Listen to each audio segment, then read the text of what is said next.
Un cordial saludo a todos. En la presente exposición vamos a tratar las limitaciones a la protección del derecho de autor. Para entrar en situación en esta materia vamos a tratar tanto los antecedentes internacionales como los antecedentes nacionales. Empezando, los antecedentes internacionales en esta materia atienden a los monopolios y los privilegios que los monarcas otorgaban tanto a los autores como a los editores para poder reproducir una obra, y es ahí donde inicia una cuestión muy importante. La actividad creadora del ser humano lo viene acompañando desde que este puede ser catalogado como Homo sapiens. Muestra de ello están las famosas pinturas rupestres en España y en Francia. No se les puede atribuir una paternidad directa a estas obras, puesto que la tecnología, que se encuentra íntimamente ligada a la creación de obras, no permitía realizar este enlace. Es pues que en este estadio primitivo de la sociedad humana, el Homo sapiens, el ser humano, se empieza a agrupar en pequeñas sociedades, y con el desarrollo tecnológico descubren la agricultura, uno de los hitos o parteaguas en todo el desarrollo histórico de la humanidad. Ahora bien, esto es importante porque la agricultura produce el sedentarismo produce polis, produce ciudades, produce estados y produce gobiernos, y son estos gobiernos los que en su momento llegan a tener la autoridad y las facultades para poder conceder o no algunos derechos. Ahora bien, el desarrollo tecnológico es equiparable a la importancia del desarrollo social de la humanidad, puesto que esta tecnología permitía o le permite al ser humano realizar una variedad de actividades muy interesantes. En primer término, al momento de empezar a producir, en el sedentarismo se empiezan a generar algunos excedentes. Estos excedentes pues se empiezan a comerciar. El comercio y la imperfección del ser humano producen el lenguaje escrito, que permite llevar un control de todas las actividades diarias del ser humano. Es aquí donde el lenguaje escrito en tablillas de arcilla, como lo utilizaban los fenicios, o en papiros, como lo utilizaban los egipcios, empieza a tener una importancia relevante para poder llevar el control, digamos, tener un respaldo de todas las actividades. Y es este lenguaje escrito el que permite que la paternidad de las obras pueda ser ligada de forma exitosa. Me explico. Con el nacimiento del lenguaje escrito y su perpetuación en la historia, a nosotros nos han llegado obras tan importantes como lo ha sido los diálogos de Platón, la Odisea o la Ilíada, por tomar algunas referencias. El lenguaje escrito por mucho tiempo fue desarrollado de forma artesanal, es decir, pues de copia de mano a mano. Entonces, la producción literaria era muy poca. Con el desarrollo, pues reiteradamente, tecnológico de la humanidad, se empiezan a producir algunas técnicas que permitían copiar de mejor manera las obras literarias. En China se utilizaban algunos glifos de cerámica, pero no es sino hasta Gutenberg que se da una revolución considerable en esta reproducción de las obras literarias, una reproducción que puede ser catalogada hasta cierto punto de industrial, porque sí se acelera de forma considerable la producción de los libros. Es ahí donde empieza esta situación de los monopolios y los privilegios, ya que los monopolios y los privilegios eran otorgados por el gobierno, por la clase dominante, por la clase que podía facultar o que podía otorgar algunos derechos. Empiezan a entregar esos monopolios y esos privilegios a los editores, quienes tenían el derecho de copiar las obras. Es lo que en nuestros días se conoce como el copyright.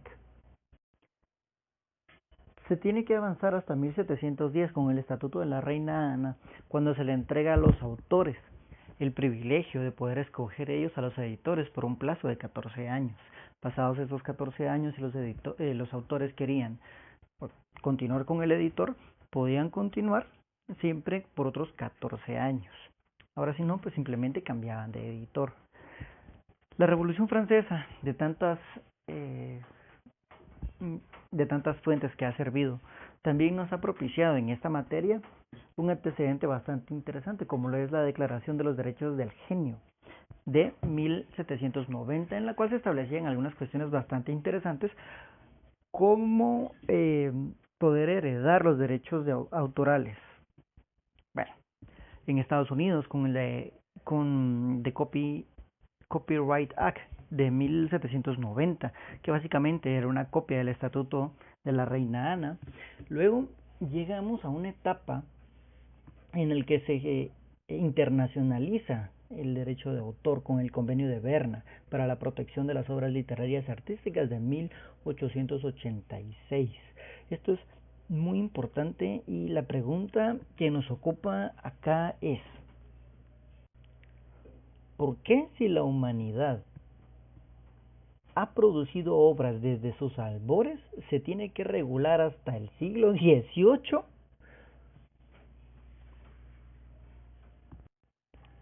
La razón es muy sencilla, y es que el derecho solo regula conductas relevantes. Me explico. Si se me permite una breve analogía, en materia penal el tipo solo regula conductas relevantes, y es relevante aquella conducta que se acopla al tipo, es decir, cuando el autor de un hecho delictivo comete o realiza una conducta que se puede tipificar, es esta conducta la que es regulada, no otra conducta, y tiene consecuencias lógicas. Esas consecuencias lógicas del tipo es de que pues si se acopla o si se le demuestra la, la participación en el mismo, pues se le declarará penalmente responsable. Y es acá donde se hace la analogía. El derecho solo regula conductas relevantes, hechos y actos jurídicos relevantes, hechos y actos que producen consecuencias jurídicas. Anteriormente, cuando la reproducción era artesanal de las obras, para empezar, pues las obras eran demasiado caras, y en segundo lugar era demasiado tardado, y no se podía masificar la producción de las obras literarias hasta que se cuenta con la imprenta de Gutenberg. Bueno, ¿por qué es importante? Porque esta tecnología permite que hayan réditos, ganancias o utilidades en los bolsillos de aquellas personas que copian las obras. Y es por eso de que se regula hasta el siglo XVII, porque hay hay una coyuntura cultural, tecnológica, histórica y jurídica para este momento. Por eso es de que se regula hasta el siglo XVIII, porque es hasta el siglo XVIII donde se pueden ver de forma económica los resultados de la producción artística. Es pues hasta el siglo XVIII que se entiende que los derechos de autor le pertenecen a los creadores de las obras y no a quien los copia. Es pues que el Estatuto de la Reina Ana es el resultado de la coyuntura social de esa época. Referente a los antecedentes nacionales en materia de derechos de autor, hay que hacer hincapié en que la República de Guatemala se encuentra en un territorio que fue conquistado o invadido, según desde qué punto de vista se vea, por la corona española. En ese sentido, las leyes que predominaban en este territorio que quedaron son las leyes de Indias, en las cuales se restringía sobremanera tanto la importación como los privilegios de impresión de los libros. Mientras que en España, en la península española, se les otorgó hasta 1764 a través de la Real Orden del 20 de octubre de Carlos III la facultad a los autores de poder heredar los derechos de autor o heredar estos privilegios siempre y cuando los herederos pues solicitaran dicha concesión, y si no, pues el Estado es el que ejercía los bienes de mano muerta. Mientras que en el territorio que hoy ocupa Guatemala toca esperar hasta 1808 con la Constitución de Bayona. El problema es de que la Constitución de Bayona nunca entró en vigencia, entonces el artículo 46 que regía o que regulaba el derecho de autor no era aplicable, sino que debemos avanzar hasta 1879 con las reformas que se le hicieron a la Constitución. Esas reformas pues modificaron la Constitución española, la Constitución de Cádiz, que entró en vigencia en 1812. Posteriormente toca hablar de las reformas de 1885 y las de 1887, que realmente extendieron un poco, pero no trataron tanto el asunto. Llegamos a 1927, donde nuevamente se vuelve a tratar el derecho de autor, pero sin mayores avances. Luego tenemos el periodo que a mí me gusta denominar como la primavera guatemalteca, de 1944 a 1954, en el que realmente el derecho de autor pues no estaba tan bien tratado o tan bien desarrollado como sí estuvo posteriormente, como en la Constitución de 1956, aunque me duele admitirlo, pues realmente no es un periodo que a mí que me apasione, pero sí hubieron avances importantes en 1956 referente a la materia de derechos de autor. Lo importante de esta Constitución es de que los derechos de autor se van a gozar, se van a disponer de conformidad a la ley y a los tratados internacionales. Situación importante que Guatemala pues se une al convenio de Berna hasta 1997, de conformidad a la información que se encuentra en la página de la OMPI. Prosiguiendo, pues la Constitución de 1965, en su artículo 72, regulaba exactamente lo mismo que la Constitución de 1956. Y por último llegamos a la Constitución de 1985, que es la que se encuentra vigente actualmente, que se encuentra regulado el derecho de autor en su artículo 42. Luego tenemos que avanzar hasta 1997, en el cual Guatemala pues se adhiere al convenio de Berna. Y esos serían los antecedentes nacionales. A grandes rasgos trataremos la definición de derechos de autor, y para puntualizar, pues los derechos de autor son las potestades de los autores sobre sus obras. De esta forma, también los derechos conexos son las potestades que tienen los artistas, intérpretes o ejecutantes, los productores de fonogramas, los órganos de radiodifusión sobre sus actividades inherentes. Las actividades inherentes a estas personas pues sería mejor tratado por un sociólogo o una persona experta en la materia, por la cual no vamos a entrar en materia. Ahora, de forma resumida, el contenido de derechos de autor es que contiene los derechos morales y los derechos patrimoniales. Avanzamos ahora a lo que es la naturaleza jurídica del derecho de autor, y aquí tenemos teorías monistas, dualistas, que tratan de explicar pues verdad la esencia del derecho de autor. Las teorías monistas tratan al derecho de autor como uno y lo analizan desde distintos puntos de vista. Dentro de estas teorías tenemos la teoría del derecho de la personalidad, teoría dualista del derecho de autor o del derecho personal patrimonial, y la teoría de los derechos intelectuales. La primera teoría, la del derecho de la personalidad, esta es bien debatida porque toman el derecho de autor como un derecho implícito a la persona humana, cuando la situación es la siguiente: todo autor necesariamente tiene que ser un ser humano, pero no todo ser humano necesariamente es autor. Esto porque la actividad creadora del hombre no, si bien es cierto, es innata a él, es necesario que se cree la obra para poder ser denominado como autor. Entonces, el derecho de autor se encuentra en potencia dentro del ser humano, no se encuentra implícito al ser humano. Otra situación importante de esta teoría es de que como pertenece a la clasificación monista y se toma el derecho de autor como uno, explican las críticas que si es solo uno, ¿cómo es posible que pueda cederse, pueda realizarse algunos negocios con el derecho de autor? Si es uno y es un derecho personalista, no puede cederse, venderse o enajenarse de ninguna forma. La teoría dualista del derecho de autor o del derecho personal patrimonial tiene la crítica de que es demasiado simplista respecto de lo que se intenta hacer, es decir, se intenta encontrar la naturaleza jurídica de una institución, es decir, su expresión más simple que pueda diferenciarla del resto. Y lo que hace esta teoría simplemente es describir que el derecho de autor es uno y que contiene pues derechos morales y derechos patrimoniales. Entonces se critica de que no existe ningún esfuerzo intelectual para poder expresarla, y que la descripción del contenido de una institución no necesariamente implica su naturaleza jurídica. Por último tenemos la teoría de los derechos intelectuales.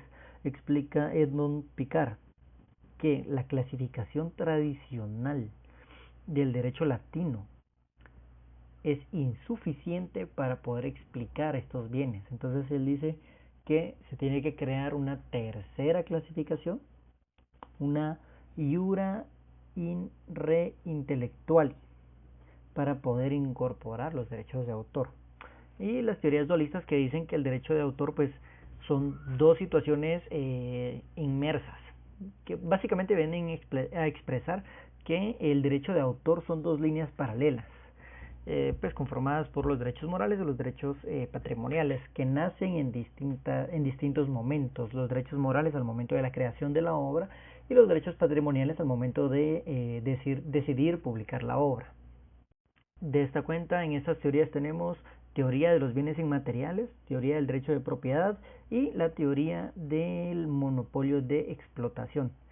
Bueno, la teoría de los bienes inmateriales básicamente es lo mismo que la teoría de los derechos inmateriales, solo que esta es propuesta por Joseph Kohler, explicando que pues la clasificación romana clásica es insuficiente para poder expresar. La clasificación de derechos, bienes y obligaciones no alcanza para poder digamos, incorporar a los derechos de autor. La segunda es la teoría del derecho de propiedad. Esta se critica en cuanto la propiedad general, la propiedad pues clásica, tiene ciertas pautas que no pueden acoplarse al derecho de autor. Digamos, el contenido del derecho de propiedad siempre son bienes materiales. Cuando el derecho de autor pues juega con estos derechos, estos bienes inmateriales, que es la obra, que se compone de un corpus mysticum y un corpus mechanicum para poder expresarse, ¿verdad?, en total plenitud. Otra situación es de que el derecho de propiedad genérico es ad perpetuum, es decir, es para siempre, mientras que el derecho de autor tiene una cuestión bipartita, en el sentido que algunos derechos morales son ad perpetuum, pero los derechos patrimoniales sí tienen un límite de tiempo. Entonces, esta crítica no es tanto en que es inadmisible esta teoría, sino que no encaja lo suficientemente bien para poder utilizarse. Por último tenemos la teoría de monopolio de explotación, que esta sí es un poco polémica porque la palabra monopolio pues expresa una actividad consciente de una persona para poder impedir al público que se agencie de bienes de la misma naturaleza que el que se está vendiendo, ¿verdad? Ahora, ¿cuál es la teoría que utiliza Guatemala? Guatemala describe en el artículo 42 de la Constitución el derecho de autor como uno, y en la legislación ordinaria el decreto 33-98 y el convenio de Berna lo describe de forma pues bipartita, pero es que no es que el derecho de autor y los derechos conexos estén, bueno, cada uno es una institución distinta, ¿verdad? El derecho de autor y otra cosa son los derechos conexos, pero el derecho de autor no es que esté dividido, sino que el derecho de autor es uno, y dentro de ese uno derivan potestades distintas que le permiten al autor pues reivindicar la paternidad, determinar cómo va a ser la modificación, o si él permite que va a haber una modificación o mutilación, o el uso de la obra, si se va a hacer de un uso honorífico, o si va a ser un uso que pueda dañar el propio honor del autor, o si él la quiere mantener inédita, ¿verdad? Pues ya son cuestiones por aparte, ¿verdad? Y por otro lado también está que al momento de publicarla, el autor puede agenciarse de ciertos réditos, beneficiarse de la obra creada. De esta cuenta, y aunado al artículo 441 del Código Civil, en el cual los derechos de autor se reputan como bienes muebles, se determina que la teoría utilizada es una teoría monista de propiedad especial o sui generis, porque no es que la teoría de la propiedad, del derecho de la propiedad, no se acople, o sea, sí se acopla, pero no termina de casar, no termina de ajustarse a la perfección a lo que es o necesitan los derechos de autor. Ahora, con todo lo expuesto ya podemos hablar de limitaciones. ¿Por qué? Porque las limitaciones, primero hay que entender qué es lo que se va a limitar. Y resulta que, pues, teniendo en cuenta que el derecho de autor es eso, un derecho, hay que saber en qué parte de la Constitución está ubicada. En el artículo 42. De esto, pues, es su parte dogmática, donde se encuentran los derechos individuales y sociales de las personas. Básicamente donde se encuentran los derechos humanos de las personas.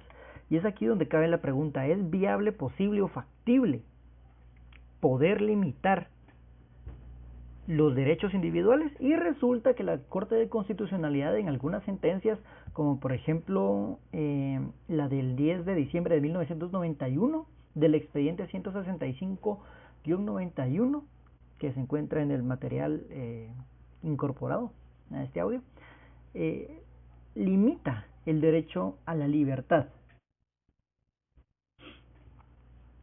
Posteriormente, de esta misma forma, en la sentencia del 25 de febrero de 1987, en el expediente 97-86, se limita no el derecho a la libertad, pero sí el derecho a la propiedad.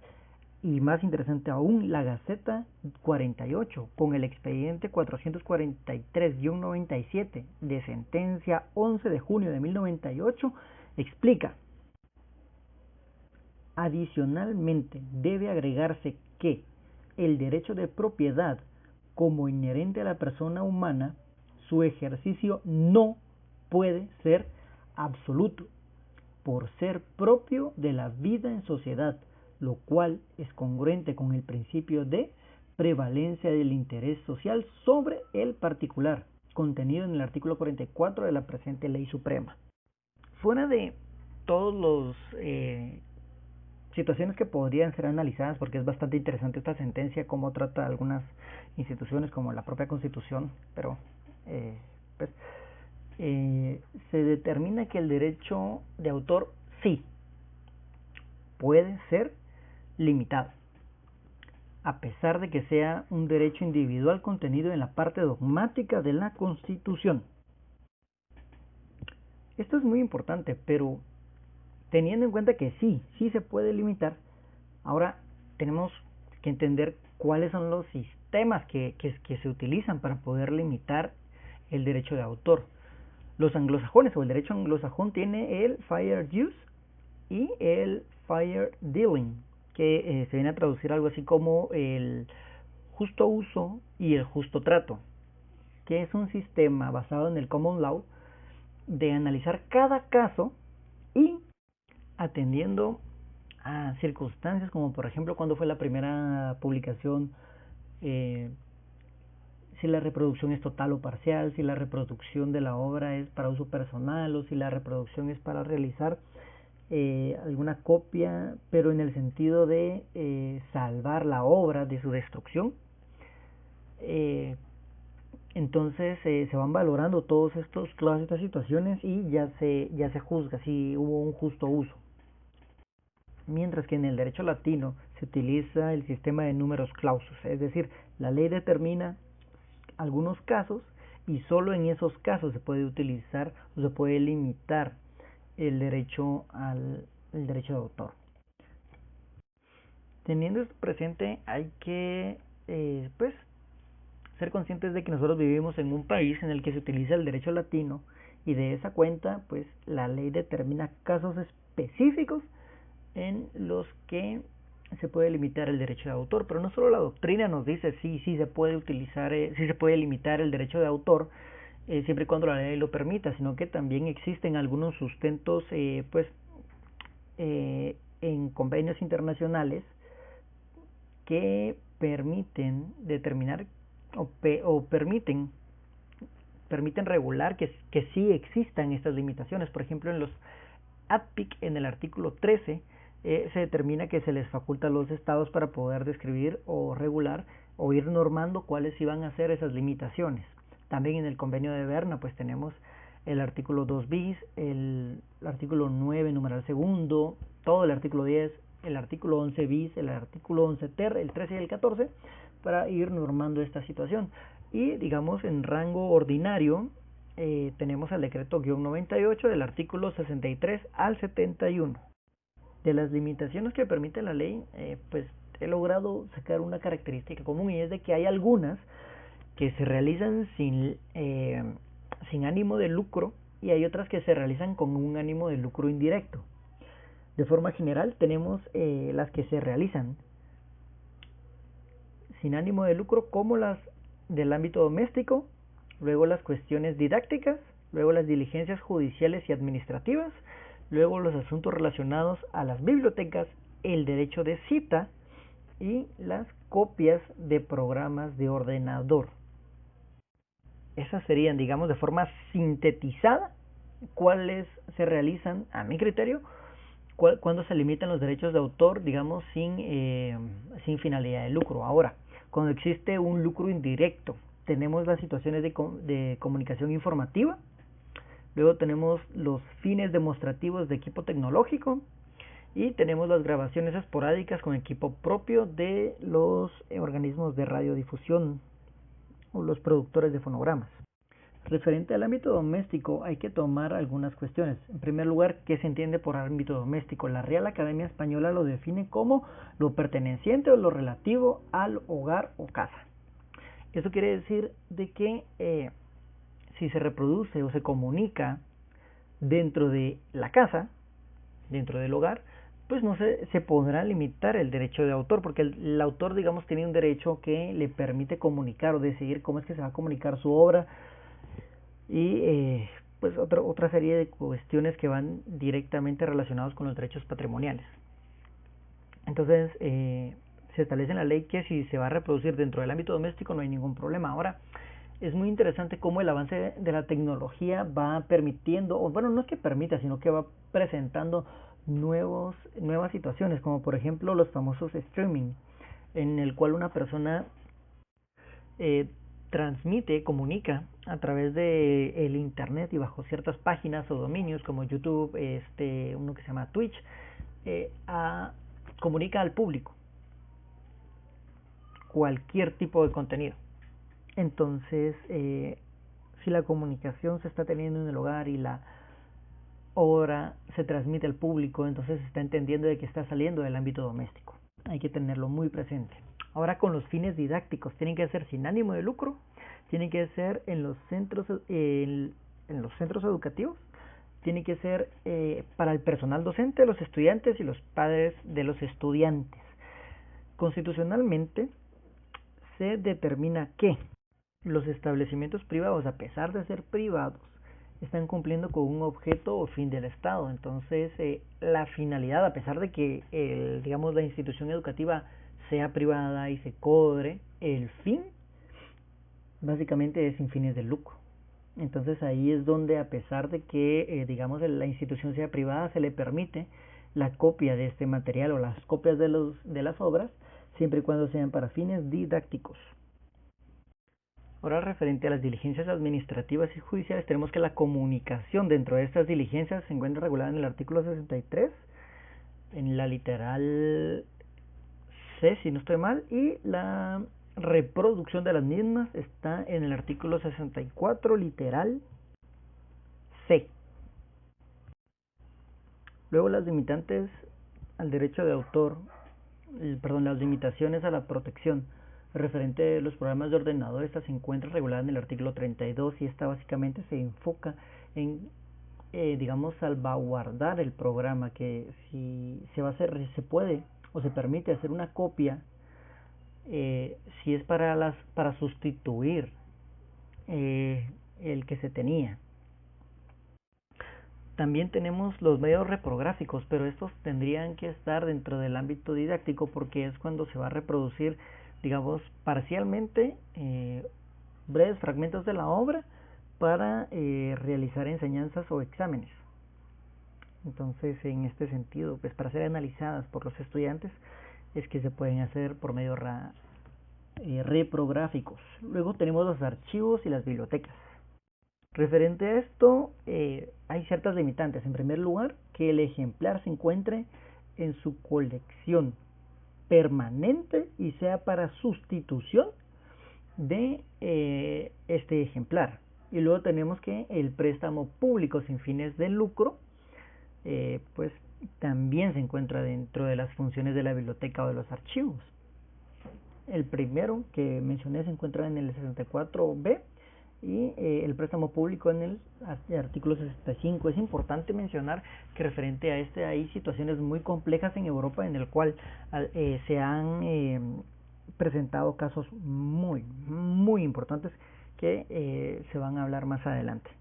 Luego tenemos del derecho a la cita, que se encuentra en el convenio de Berna en el artículo 10 literal 1 y referente a la ley ordinaria en el decreto 33-98 en el artículo 63 literal D. El derecho de cita básicamente sirve para fines científicos, para poder, digamos, sustentar aquellas investigaciones o estudios que realizan las personas encargadas de esta actividad, o para determinar que la investigación realizada no son mentiras o no o cuentan con la solidez necesaria o el respaldo suficiente de del ámbito académico para poder ser tomadas en serio. Luego tenemos la publicación de leyes, decretos, reglamentos, órdenes, acuerdos y resoluciones judiciales.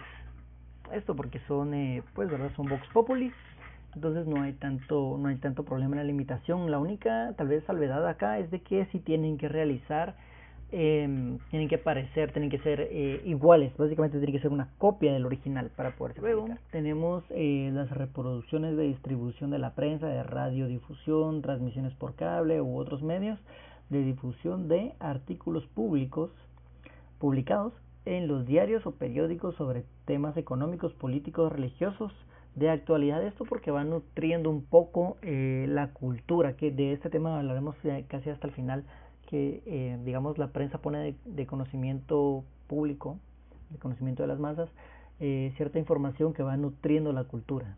Tenemos también los discursos públicos, que esto, pues, la limitante se encuentra en el artículo 2 bis del convenio de Berna, y los autores o las personas que realizan estos discursos pueden utilizarlos o publicarlos para otros fines, ¿verdad? Se prosigue con la publicación del retrato o fotografía de una persona solo para fines informativos, científicos, culturales, didácticos o cuando se relacione con hechos o acontecimientos de interés público o social. Tenemos también las anotaciones de conferencias o lecciones. Esto porque, si bien es cierto, los derechos de autor no protegen en sí, de conformidad al artículo 24, no protegen las obras científicas, sino que la expresión de las ideas. Entonces, digamos, los ponentes de las conferencias, no es que el derecho de autor de ellos no se refleja en el conocimiento técnico impartido, sino en la forma en que se está expresando. Entonces, es aquí donde entra la limitante de la protección, que, digamos, los estudiantes o las personas que asisten a esas lecciones pueden tomar notas, lo que sí no pueden es reproducirlas. En última instancia, y si se quiere, ¿verdad? Y se acepta la burda analogía, ellos vendrían siendo artistas, intérpretes o ejecutantes. Luego tenemos la ejecución de obras en equipos tecnológicos. Esto es básicamente para los distribuidores de equipos tecnológicos como la televisión, pues las radios, ¿verdad? Que puedan explicarle de una forma práctica al cliente cuáles son las características de ese equipo que se le está tratando de vender. Ahí es donde se limita un poco. Luego tenemos las grabaciones efímeras de los órganos de radiodifusión, que tienen que ser eh, con su propio equipo y tienen que tener un derecho previo de distribución de la obra que se está haciendo la grabación. Entonces, digamos, está seccionada en tres. Está previo y hay un post y está el interim. Entonces, digamos, previo a la limitación de la protección es de que el órgano de radiodifusión tiene que tener el derecho de distribuir esa obra. Segundo, que sería el post. Después de hacer la grabación efímera, tiene 6 meses para destruirla, a menos de que pues se pacte con el autor de la obra un tiempo mayor, ¿verdad?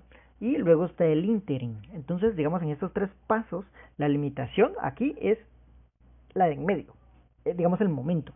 Cuando se cumple con la condición previa, se da la limitación y posterior tiene una obligación de destrucción. De forma breve voy a hablar de la limitación temporal del derecho de autor como símil de la limitación a la protección. Bueno, como bien se explicó anteriormente, el derecho de autor es uno y su contenido está en los derechos morales y los derechos patrimoniales. Los derechos patrimoniales son los que todos tienen un tiempo de vigencia, que se protege durante toda la vida del autor y 75 años posteriores. Los 75 años empiezan a contar después de el hecho. O sea, sucede el hecho el 1 de enero siguiente del año siguiente, es cuando se empieza a contar esos 75 años. Y esto tiene algunas variaciones, digamos el inicio del conteo de los 75 años para distintas obras. Por ejemplo, cuando son obras creadas por dos o más autores, es decir, las obras en colaboración. Cuando muere el último artista que ha colaborado, se empiezan a contar los 75 años. Luego tenemos los programas de ordenador, que son de 75 años contados a partir de la primera publicación. Y en las obras seudónimas, 75 años después de su publicación, o cuando, digamos, se logra establecer realmente la identidad del artista anónimo, pues se le corría el tiempo normal, ¿verdad? Hasta 75 años después de su muerte. Luego tenemos las obras que entran, que se publican en volúmenes, pero se publican, digamos, en años distintos. Entonces, el término de prescripción, por llamarlo de alguna forma, para cada uno de estos derechos que nace con cada una de estas obras, se cuenta a partir de el año de publicación de estas obras, ¿verdad? De esos tomos. Luego tenemos con las obras audiovisuales, son 75 años también, y a partir de la primera publicación autorizada de la obra, o 75 años siguientes a su ejecución.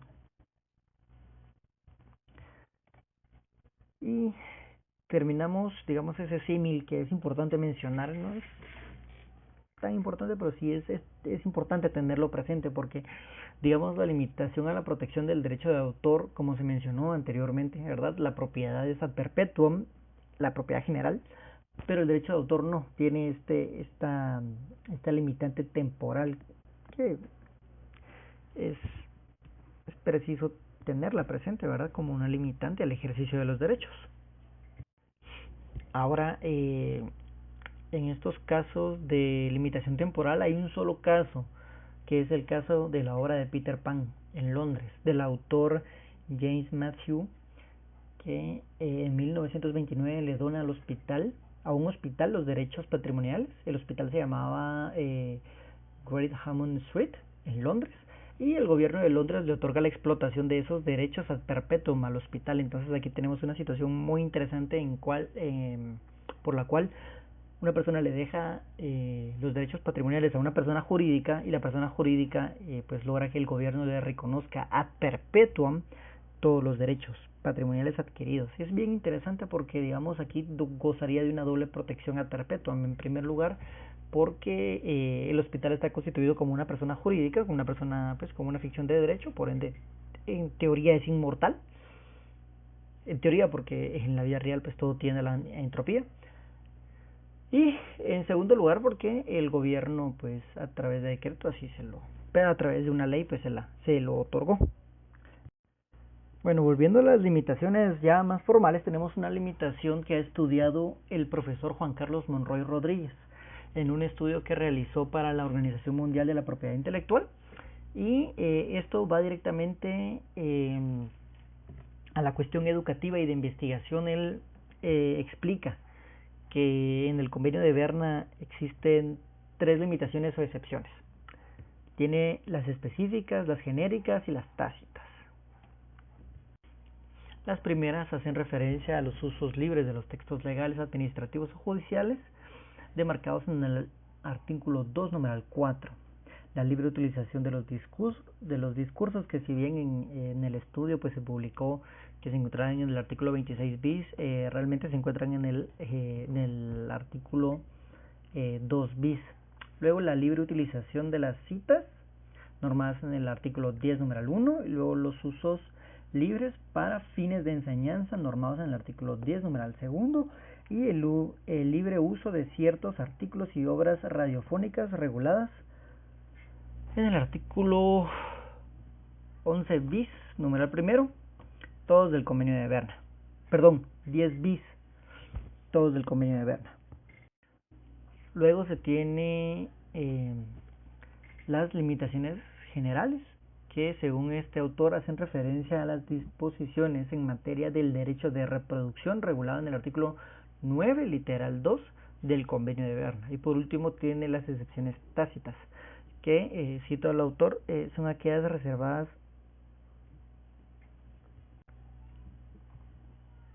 menores para ceremonias religiosas, bandas militares y las necesidades de educación de niños y adultos aplicables en el artículo 11 bis, 11 ter, 13 y 14 del convenio de Berna. Esto es importante porque en Europa se dio un caso entre la Universidad Darmstadt versus la editorial Ulmer. Aquí hubo un problema bastante interesante en que primero la universidad pues estaba gestionando una biblioteca. La biblioteca reprodujo un libro que, como ya vimos, es una de las limitaciones que se encuentran reguladas dentro del derecho latino, y posteriormente lo digitalizó. Ok, no hay ningún problema ahí. Posteriormente la biblioteca colocó terminales en sus instalaciones, o sea, ordenadores, computadoras en sus instalaciones, y ahí comunicaba al público la obra. Entonces el problema fue de que los estudiantes venían y ingresaban una USB, copiaban la obra y se la llevaban. Entonces ese fue el gran problema, porque Ulmer vino con ellos y les dijo a la biblioteca que ellos les iba a dar una licencia de uso sobre sus libros. Les ofreció un catálogo considerable en el cual se encontraba ese libro que era precisamente del problema, y pues la universidad dijo que no. Entonces cuando se fue a pelear a juicio, el documento, el link para leer el documento completo se encuentra en el PDF adjunto, y el Tribunal el Tribunal Supremo de la Unión Europea básicamente dijo que era derecho de la biblioteca poder reproducir y prestar al público las obras que se encontraban en su catálogo, de conformidad al convenio de Berna. Y eso fue lo que se presentó, pero realmente en la actualidad hay una presión, hay una pequeña confrontación dentro de los autores y las instituciones que están encargadas de poner a disposición del público las obras. Esto porque, digamos, la cultura es esencial para el fomento de nuevos autores. Si no hay obras, no se nutre la cultura.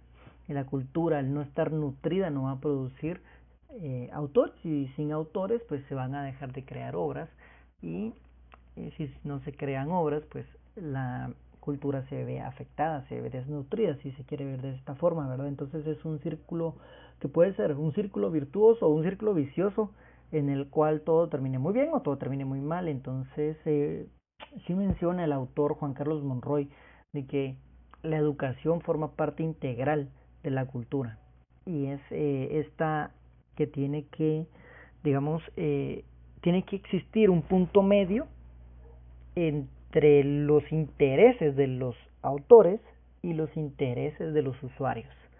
Y este punto medio es el que presentan las limitaciones, sea a través del fair use o fair dealing del sistema anglosajón o por el sistema de números clausus del sistema latino.